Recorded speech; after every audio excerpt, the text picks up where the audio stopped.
एक ऐसा नेता जिसने अपने दिमाग से बड़े बड़े नेताओं को बाटली में उतार दिया। सियासत के शतरंज का राजा, लेकिन छवि ऐसी जो किसी को भी ना हो मंजूर। सबसे ज्यादा सीट ना जीतने के बावजूद निरंतर मुख्यमंत्री की कुर्सी पर विराजमान रहा वो शख्स नीतीश कुमार है, जिनकी पार्टी ने 17वीं लोकसभा चुनाव में 16 सीटों पर विजय पाने के बाद देश का 7वां सबसे बड़ा लोकतांत्रिक दल बन गई। अब जनता दल यूनाइटेड बिहार के विधानसभा चुनाव में निर्णायक भूमिका निभाती है। बिना जनता दल यूनाइटेड के चाहे यहाँ कोई मुख्यमंत्री नहीं बन सकता।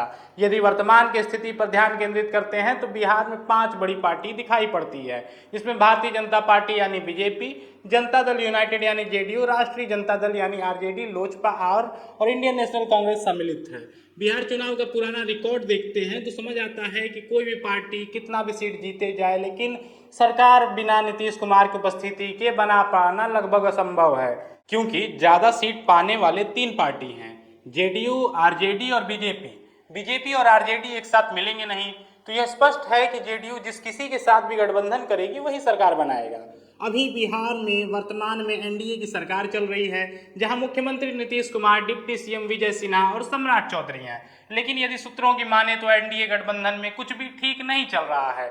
सूत्रों की माने तो नीतीश कुमार सीट शेयरिंग से नाखुश दिखाई दे रहे हैं। यदि किसी के चेहरे पर खुशी दिख रही तो चिराग पासवान के चेहरे पर संभावना यह भी नजर आ रही है कि बीजेपी चिराग पासवान को इसलिए आगे बढ़ा रही है ताकि जेडीयू को कंट्रोल में किया जा सके। लेकिन लगता है नीतीश कुमार को इस बात की भनक लग चुकी है कि गुजरात लॉबी उनके साथ महाराष्ट्र वाला खेल करने का प्रयास कर रही है, जिसके बाद अमित शाह नीतीश कुमार से मिलने पटना भी पहुंचे थे। अमित शाह और नीतीश कुमार के बंद कमरे में लगभग 15 मिनट तक चर्चा चली। उस कमरे में नीतीश कुमार और अमित शाह के अलावा कोई और भी मौजूद नहीं था, जिसके बाद ये तो साफ हो गया कि एनडीए में सीट शेयरिंग को लेकर समस्याएं तो चल रही हैं। अब देखना ये होगा कि चुनाव परिणाम के पश्चात भाजपा नीतीश को अपने साथ रोक पाने में सफल होती है या बिहार का चुनाव देश की सरकार को भी गिरा देगी, क्योंकि नीतीश कुमार का रिकॉर्ड बहुत साफ नहीं रहा। नीतीश कुमार सन 2000 में पहली बार मुख्यमंत्री बने थे, फिर उसके बाद 2005 में एनडीए के साथ मिलकर सरकार बनाया, 2015 में तेजस्वी यादव के साथ मिलकर सरकार बनाया, 2017 में भ्रष्टाचार के आरोप लगने के बाद फिर एक बार पलटी मारकर एनडीए में वापस चले जाते हैं।